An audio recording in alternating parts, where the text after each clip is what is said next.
va parler de Earth for All. Ravi d'être ici en ligne et puis en présence, quelque chose qui pourrait être conférence for all. Beaucoup de monde aujourd'hui, merci. Merci à tous ceux qui ont trouvé le temps pour venir aborder ce sujet important de la paix. Pour cette session, on va pouvoir se poser ensemble la question de savoir comment habiter durablement notre planète à plus de 8 milliards d'humains. Comment construire la paix, respecter les limites planétaires et assurer la prospérité. Voilà des défis qui nous font face à tous. 50 ans après la sortie du rapport Limite à la croissance du Club de Rome, Earth for All sort un livre ces prochaines semaines, en français et puis dans 8 autres langues, pour nous aider à explorer les modalités que nos sociétés ont devant elles pour construire une société du bien-être et l'offrir à leur population à l'horizon de la fin de ce siècle. Des défis colossaux, et pour les comprendre et voir comment y répondre, je suis très heureux de pouvoir accueillir Sandrine, Yamina et Emmanuel. Sandrine, tu es co-autrice de Earth for All, tu es coprésidente du Club de Rome. Yamina, je me suis permis de te tutoyer, Sandrine, tu vois, c'est l'émotion, la proximité face à l'enjeu. Du coup, Yamina, si c'est OK, restons dans le tu aussi. Je m'autorise des trucs. Yamina, tu es membre et autrice du GIEC et puis également membre de l'OFC, qui est l'Observatoire français des conjonctures économiques, et puis Emmanuel, coprésident de l'ISSB, le Conseil international des normes extra-financières, et puis également membre de la Commission internationale de l'économie pour l'économie transformative du Club de Rome. On a une trentaine de minutes ensemble. Sandrine, il y a bien sûr la sortie de ce livre. Il y a tout le travail de recherche et d'action que fait Earth for All. Est-ce que tu peux nous décrire un petit peu en quoi consiste cette initiative internationale, et notamment à travers ces piliers de lecture des limites planétaires, de stress test pour voir comment les modèles sont possibles, et puis aussi de mise en mouvement. Ce n'est pas juste un rapport, c'est aussi un mouvement. Merci beaucoup, Olivier. C'est un plaisir d'être ici parmi vous. C'est aussi un plaisir d'avoir en fait ce livre et cette œuvre, ce travail qu'on a fait ensemble depuis 2 ans et demi, moi et des scientifiques et économistes du Club de Rome. Donc, pour ceux qui ne sont pas familiers avec le Club de Rome, une organisation qui existe depuis 1968, qui avait demandé en fait à des scientifiques et des modeleurs de l'université de MIT en 1972 de faire des plans de scénarios pour le futur. Et en particulier avec une question très précise, avec la croissance de population qu'on voyait déjà à ce moment-là, est-ce qu'on pourrait continuer à vivre sur cette terre qui n'a pas des ressources infinies, et comment est-ce qu'on pourrait commencer à prédire d'abord où sont les grands basculements au niveau historique, mais en particulier, qu'est-ce qu'on pourrait faire? Donc déjà, à ce moment-là, en 1972, dans le rapport Meadows, on a eu pas mal de solutions données, aussi bien que de scénarios qui nous disaient très clairement « halte à la croissance ». Il faut arrêter cette croissance, cette dépendance sur une économie extractive. 50 ans plus tard, je suis coprésidente du Club de Rome, et avec en fait mes collègues, nous avons décidé de sortir une nouvelle publication qui prenait en compte les enjeux du XXIe siècle et qui essayait sur 3 piliers. D'abord, un pilier de modèle, d'analyse systémique, donc regarder tous les différents indicateurs et interactions entre le changement climatique, les différentes crises que nous avons, mais aussi les vrais indicateurs économiques, politiques et financiers, pour mettre tout ça ensemble, pour comprendre que sont les enjeux aujourd'hui, et de là, comment on puisse en sortir. On a donc développé ce modèle avec des scientifiques, mais on a aussi voulu trouver en fait des chercheurs, des penseurs, des économistes du monde entier, pas que des économistes de l'Ouest, mais aussi de l'Est, du Sud, pour essayer de se pencher, et ce qu'on dit en anglais, faire tester, stress tester en fait, les données, les points de données qu'on aurait de ce modèle. Et puis le troisième pilier était, après tout cela, toute cette analyse, toute cette interaction avec des experts du monde entier, réfléchir sur comment on pourrait rendre toutes ces données parcourables, faciles à digérer pour une audience beaucoup plus vaste, pour qu'on puisse commencer à toucher différents pays et différents citoyens. Et ça, donc, c'est le résultat. C'est Earth for All, une terre pour tous. C'est cette publication qui va sortir le 27 septembre et sur lequel j'espère qu'on va pouvoir parler un peu plus aujourd'hui. Merci Sandrine.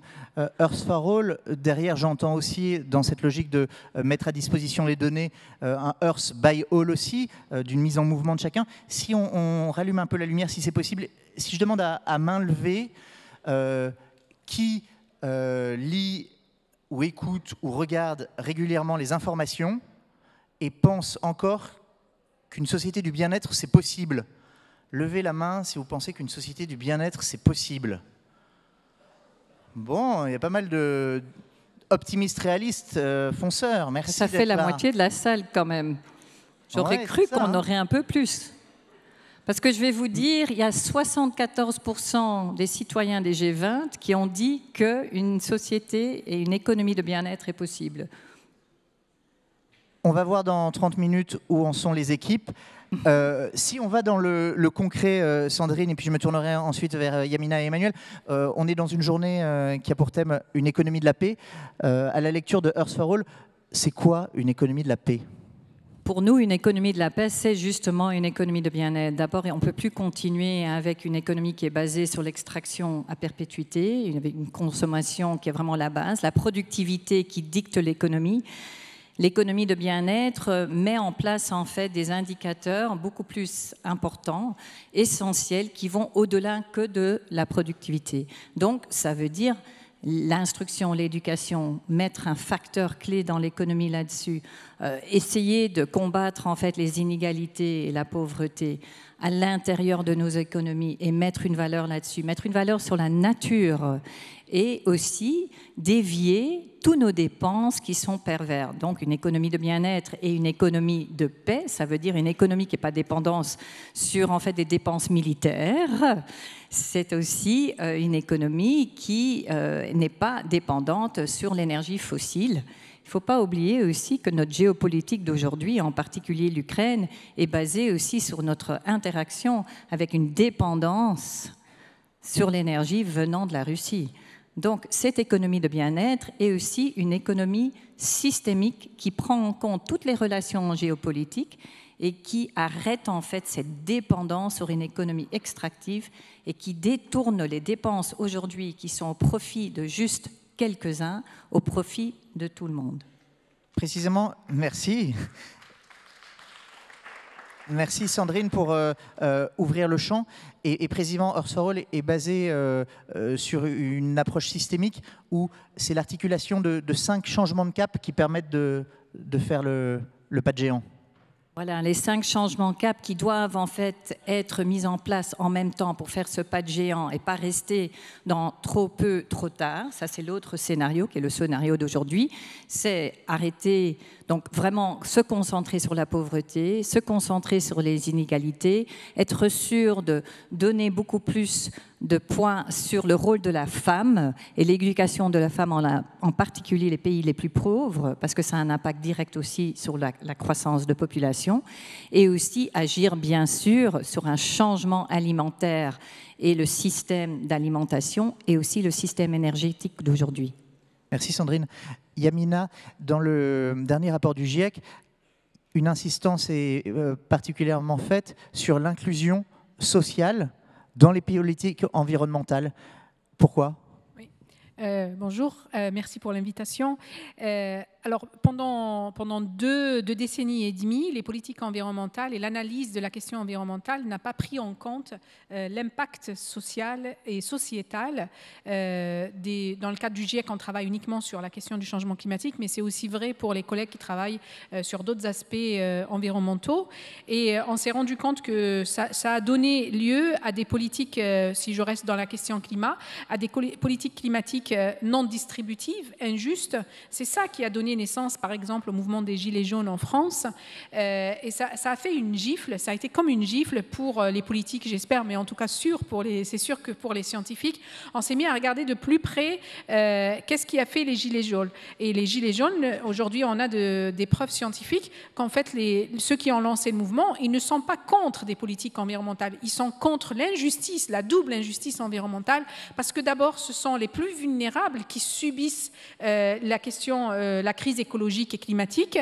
Et puis en plus, si vous venez avec des politiques pour rectifier, pour essayer de corriger le tir, avec des politiques injustes, et donc en fait, c'est la double peine pour ces personnes-là. Et c'est pour ça que ça devient central dans l'analyse des politiques énergétiques et des politiques climatiques et environnementales d'une façon plus générale, de prendre en compte la question sociale. Et on sait que la transformation ou la métamorphose que l'on doit faire, elle doit se faire très vite, mais elle ne pourra se faire si et seulement si elles sont faites de façon juste.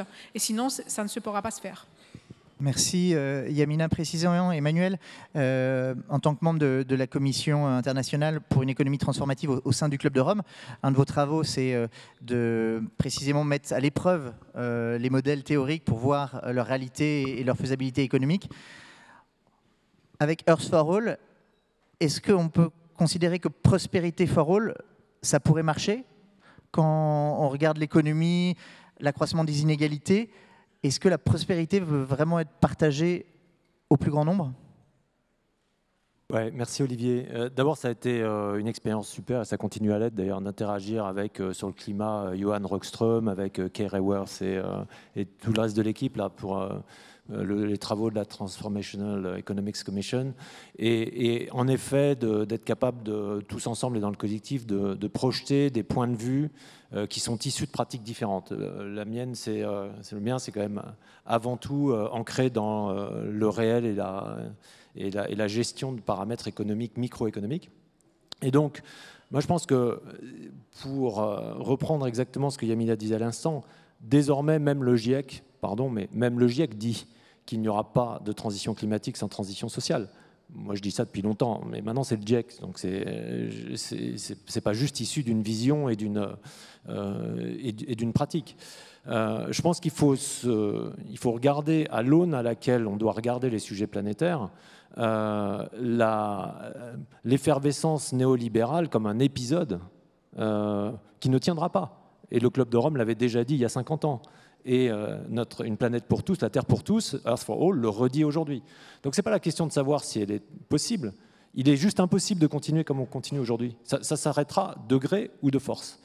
Maintenant, est-ce que c'est possible? Si on revient très en arrière sur le concept même d'économie, oikos nomia, c'est les règles que nous donnons pour gérer l'endroit que nous habitons ensemble. Il n'y a rien de plus inclusif que ça.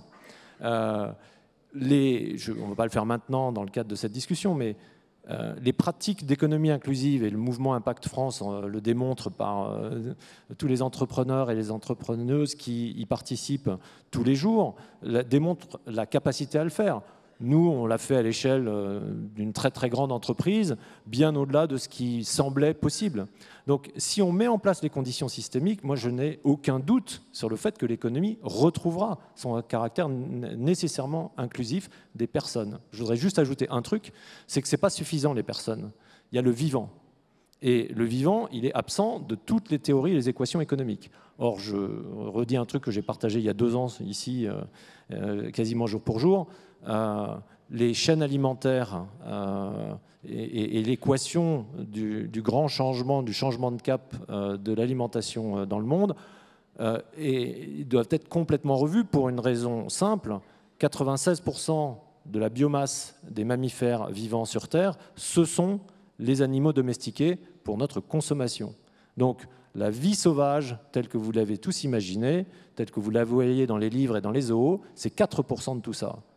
Donc c'est juste impossible de continuer à mépriser le vivant comme on le fait aujourd'hui, ça n'existera pas. Et donc la véritable inclusion, c'est d'aller jusqu'au vivant autour de nous et pas seulement nous, humains. Merci, merci Emmanuel. Merci de rappeler ces grandes proportions. Avec toute approche systémique, il y a aussi des rapports de force et des mises sous tension. Comment est-ce que, dans ce rôle, vous abordez ces différentes lignes de force, notamment, par exemple, les tensions sociales, et puis la question du bien-être, qui, à certains moments, peut sembler saugrenue?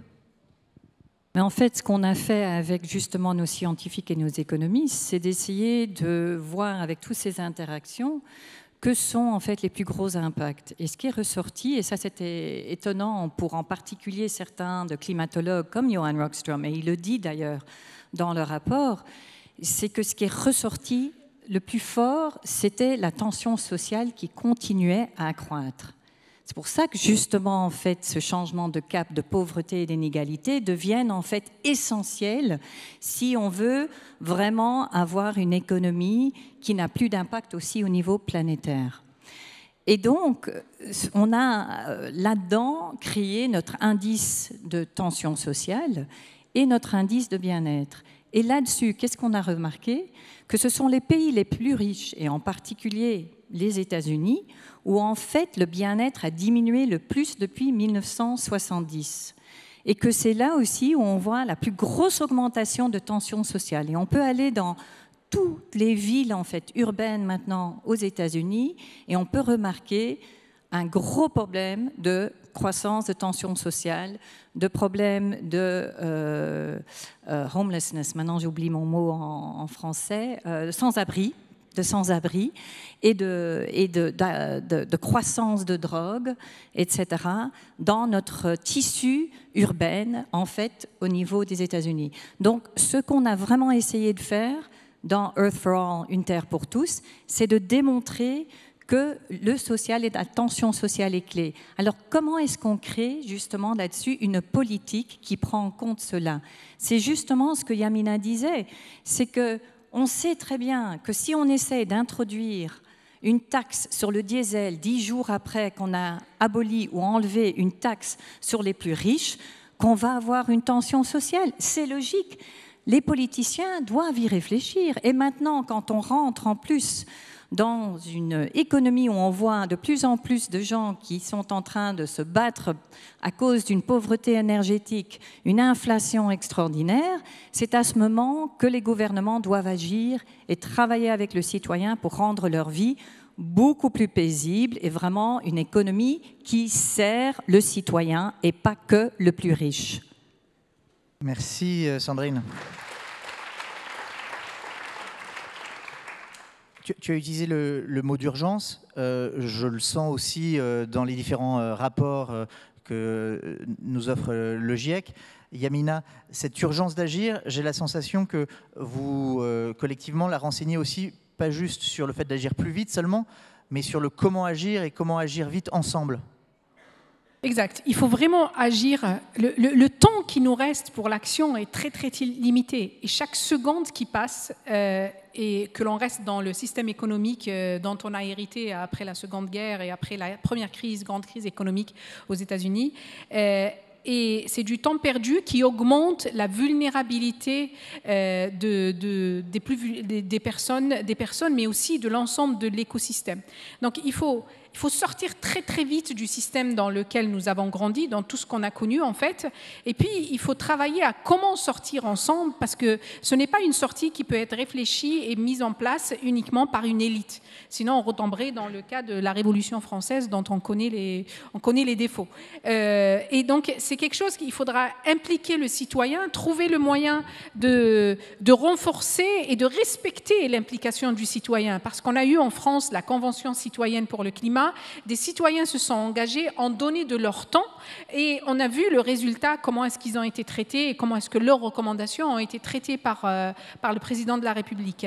Et à chaque nouvelle déception, en fait, on augmente les rangs des déçus et en augmentant les rangs des déçus, on s'achemine vers le pire des cas qui pourrait se produire, ça serait un bouleversement par la violence, en fait. C'est que tous ces déçus-là qui ne font qu'augmenter, le nombre de déçus ne fait qu'augmenter en France et ailleurs, et pourraient se cristalliser autour d'un mouvement beaucoup plus violent, alors qu'aujourd'hui, les citoyens sont plutôt dans une logique de participation pacifiste, et c'est les pouvoirs publics qui ne répondent pas à cette demande-là.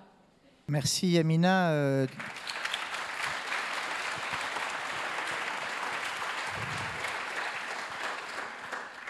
Tu ouvres un thème délicat. On a parlé d'exclusion. Beaucoup, on peut le voir dans les mouvements sociaux, dans les abstentions, peuvent se sentir oubliés en marge du système démocratique. Sandrine, Emmanuel, Yamina, est-ce que vous pensez que face à l'urgence climatique, les tensions écosystémiques aujourd'hui à l'œuvre, notre démocratie pourrait être en danger? Sandrine? Oui, absolument. Et justement, je suis en interaction continuelle avec la Commission européenne et aussi avec différents États membres pour parler justement de cela. Parce qu'on le voit et aux États-Unis et on le voit ici. Et c'est le plus gros enjeu. Si les citoyens ne sont pas servis comme ils devraient l'être, et si la prospérité n'est pas partagée entre la plupart des citoyens, il y aura une révolution. Et cette révolution, souvent, passe vers la radicalisation, que ce soit de la droite ou de la gauche. Et ça, j'en ai très peur. Et ça veut dire qu'alors on n'aura pas la possibilité d'avoir une vraie démocratie, une démocratie où les citoyens sont participatifs, mais aussi où un État réfléchit aux besoins des citoyens. Dans le livre, on est très clair. On veut un État qui joue le rôle de l'État, un leader qui joue le rôle de leader, comme en fait Yamina le dit, c'est-à-dire servir les besoins des plus pauvres dans la société, pas que les besoins des plus riches. Et ça, c'est absolument fondamental. On rentre là dans des élections européennes et j'ai très peur qu'on va avoir une croissance populiste, ce qui veut dire que si on a de plus en plus de gouvernements au sein de l'Europe qui sont plutôt populistes, est-ce qu'ils vont vraiment répondre aux vraies demandes des citoyens? Ça, c'est une première question. Et deuxièmement, malheureusement, la plupart des gouvernements populistes ne se sont pas démontrés en soutenant en fait l'urgence planétaire qui est absolument nécessaire et souvent on n'y croit pas au changement climatique. Ce qui veut dire qu'on n'aura que des impacts de plus en plus puissants au niveau du changement climatique aussi, qui va encore avoir le plus gros effet sur les plus vulnérables de la société. Merci Sandrine. Emmanuel, sur ce thème? C'est Denis Meadows lui-même qui disait récemment, la question qui va se poser, c'est est-ce que les démocraties sauront, en tant que système, résister au changement climatique? Est-ce que le changement climatique, c'est finalement pas le glas des démocraties? Et je pense que c'est une vraie question pour tous les leaders économiques et politiques de cette planète. Il ne peut pas... Le changement climatique nécessite une action dans le temps long.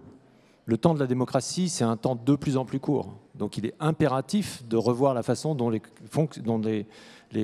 politiques publiques sont construites, sont élaborées, comme le disait Yamina également, de façon à ce que la transition sociale accompagne, et son inclusion accompagne systématiquement la transition climatique. Il n'y aura pas de transition climatique sans justice sociale, c'est évident. D'un point de vue très concret, je pense que l'économie et la finance ont un rôle majeur à jouer là-dedans. Parce que se dire que ce sont les États et les démocraties qui vont le faire, non, elles vont impulser, elles vont donner les directions, les objectifs, fixer les règles, etc. Mais la réalité, c'est que c'est nous tous ici, oikos nomia, chacun d'entre nous, acteurs de l'économie, qui allons réaliser cette transition. Et donc, les entreprises et la finance ont un rôle absolument fondamental. Il faut pour ça qu'elles aient des indicateurs qui permettent de capturer ces externalités qui ne sont aujourd'hui prises en compte dans rien. C'est-à-dire que que ce soit des indicateurs macroéconomiques ou la comptabilité aujourd'hui, elle ne rend absolument pas compte de tout ce qui compte dans les questions de changement climatique et de transition sociale. C'est la raison pour laquelle les normes européennes de durabilité, les normes internationales sont en train de se construire. Mais je le dis parce que je pense que la finance et l'économie sont l'allié absolument indispensable de politiques de durabilité démocratique en ce moment. Merci beaucoup Emmanuel. Vient du coup la quasi-dernière question de la viabilité de cette transition. Est-ce qu'on peut la financer? Qu'est-ce que dit Earth for All là-dessus? Absolument qu'on peut la financer. D'abord, il faut arrêter de financer ce qui va contre en fait cette possibilité d'avoir une économie de bien-être. On a des subsides qui vont vers l'énergie fossile qu'on peut mettre dans une transition juste. On a des subsides qui vont vers l'agriculture industrielle qu'on peut mettre dans une transition juste. On a tout l'argent qui part dans la défense qu'on pourrait mettre dans une transition juste. Il ne faut pas parler non seulement d'une capitale tout à fait nouvelle, mais en fait on peut parler de les perversités qui existent maintenant et dévier en fait ces fonds qui sont énormes vers une économie de la paix et vers une économie de bien-être. Et ça peut se faire. Mais est-ce qu'il y a la volonté et un leadership venant des différents gouvernements? Et peut-être j'aimerais juste dire, au niveau de la transformation, on dit toujours transformation, c'est trop difficile. On vient de passer une période de transformation extraordinaire à cause d'une pandémie. On est face à une urgence planétaire. Et on a vu pendant cette pandémie que ce sont les gouvernements qui ont décidé d'être des gouvernements d'autorité, pas autoritaires, mais d'autorité, qui ont démontré qu'ils voulaient préserver leur peuple avant tout et être solidaires avec tout le peuple et les citoyens, qui ont pu en fait sortir du Covid beaucoup plus rapidement avec une économie qui était plus forte. Merci beaucoup Sandrine. Merci pour ta force de conviction, le cœur à l'ouvrage et puis tout le travail qu'avec les équipes de recherche vous faites. On peut voir, étudier, source à l'appui, comment est-ce que cette transition est faisable. Ce livre, il sort le 27 septembre. C'était une entrée en matière, entre guillemets, aujourd'hui. Tout le groupe a envie de continuer les échanges avec vous. Je crois qu'il y a un QR code qui va pouvoir être affiché pour recueillir vos avis après ces 25 minutes passées ensemble. Pour savoir quels sont selon vous les grands axes prioritaires à énergiser pour soutenir cette transition. Et en même temps que vous utilisez ce QR code, déjà un nuage de mots-clés apparaît avec vos premières réponses. C'est aussi une manière de rester en lien à travers les réseaux pour continuer l'aventure ensemble, Earth for All et By All. Donc sentez-vous les bienvenus. Je ne sais pas si Léna est à 16h15 à la terrasse. Léna du Club de Rome vous accueillera pour des échanges avec Emmanuel, Yamina et Sandrine. Viens, rapproche-toi parce que dans le noir, tu as une superbe robe jaune.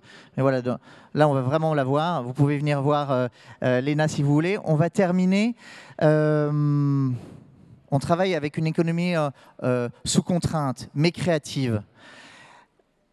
On termine 2 minutes avant la fin parce que la prochaine séance, justement, avec des leaders politiques arrive.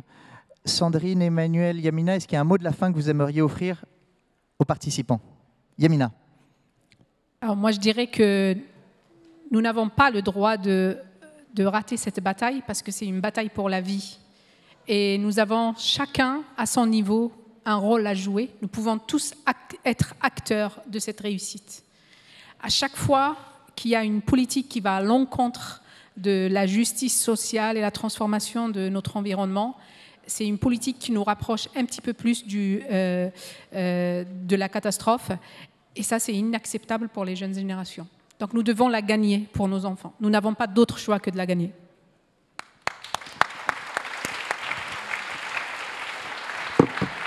Emmanuel. Oui, moi je voudrais juste commenter sur ce mot qui est au centre, la justice sociale. Je l'ai prononcé tout à l'heure. Je voudrais simplement vous inviter toutes, chacune, chacun à réaliser combien dans votre vie le lien social est fondamentalement ce que vous cherchez au travers de l'argent. Je dis ça parce que l'argent, il va falloir en être très économe et en même temps très dispendieux, mais très focalisé pour cette transformation. Il va falloir qu'on passe à des modèles de sobriété différents. Mais ça ne veut pas dire des modèles sans richesse. La richesse sociale, elle est fondamentale. Je pense que si vous êtes dans cette salle en particulier, vous en êtes convaincus. J'espère que vous en inspirerez et que vous saurez inspirer d'autres là-dessus. Parce que c'est le moyen de rentrer dans une transition qui sera à la fois juste et écologique. Et Sandrine ? Quand je regarde tous ces différents mots, ça démontre en fait la complexité de la discussion, mais aussi le fait que tous ces mots sont liés. Et oui, tout est lié en fait à cette justice sociale. Ceci est le plus gros défi et ce n'est pas un défi climatique, c'est un défi humanitaire. Jane Goodall a dit « Nous sommes l'espèce la plus intelligente, mais pas la plus sage. Sage au niveau de sagesse. » Moi, j'ai envie qu'on fasse notre preuve. Peut-on être sage face à ce défi et démontrer qu'en tant qu'humain, on peut devenir non seulement humanitaire, redevenir humain parmi d'autres espèces sur cette planète. La planète, elle va survivre. Est-ce que nous, on peut déterminer notre existence en redevenant sages ?